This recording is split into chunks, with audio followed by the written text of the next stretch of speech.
ना सामान मेरी फ्रिज चोरी बार पे मेरा सामान बेची रहा वालडोजर ला दी तेन भुखे प्यासे ना कोई पानी ना छोड़िया ने ना सुनिया बिजलियां ना गैस मानिया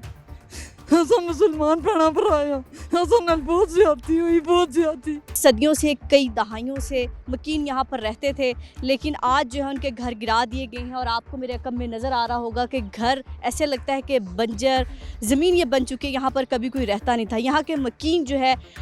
गर्मी हो अब या सर्दी हो या बारिश हो, जो भी मौसम हो, अब वो बग़ैर छत के आसमान तले बैठे हैं। उनके पास ना खाने को कुछ है ना पीने को, कोई उनको खाने को दे जाए तो वो खा लेते हैं, वरना वो बैठे हैं। नहीं समझ आ रही कि वो क्या करें। और हुकूमत से एक ही इस्तदा करते नज़र आ रही हैं कि अगर आपको ये जगह चाहिए थी तो हमें कुछ मोहलत दी जाती, हमें बताया जाता, हम ताकि कोई अल्टरनेट ढूंढते। माँ जी, आप लोगों को कितने घंटे के पहले बताया गया था कि आपका घर गिराने लगे हैं? बेटा मसला ये होया कि असा ने निशान लगे रोज़ियां विच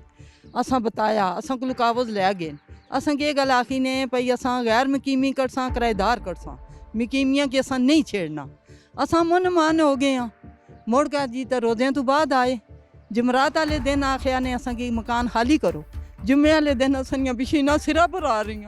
ना सामान मेरी फ्रिज चोरी बार पे मेरा सामान बेची रहा वालडोजर ला दी तेन मेरे जूते कपड़े बेची रहे कुछ चीज़ नहीं कड्ढन दी ने असा की लिहाजा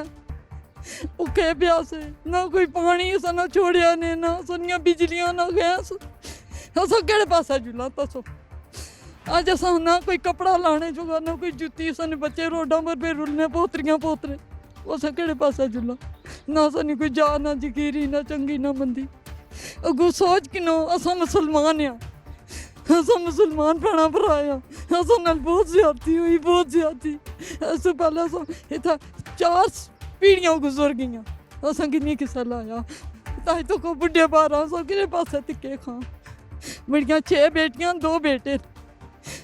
तो मैं केड़े पासे जुला मियाँ माड़ा फौत हो गया तो अगू बस मैं कुछ भी ना बानी असा की चुप कर पाकिस्तान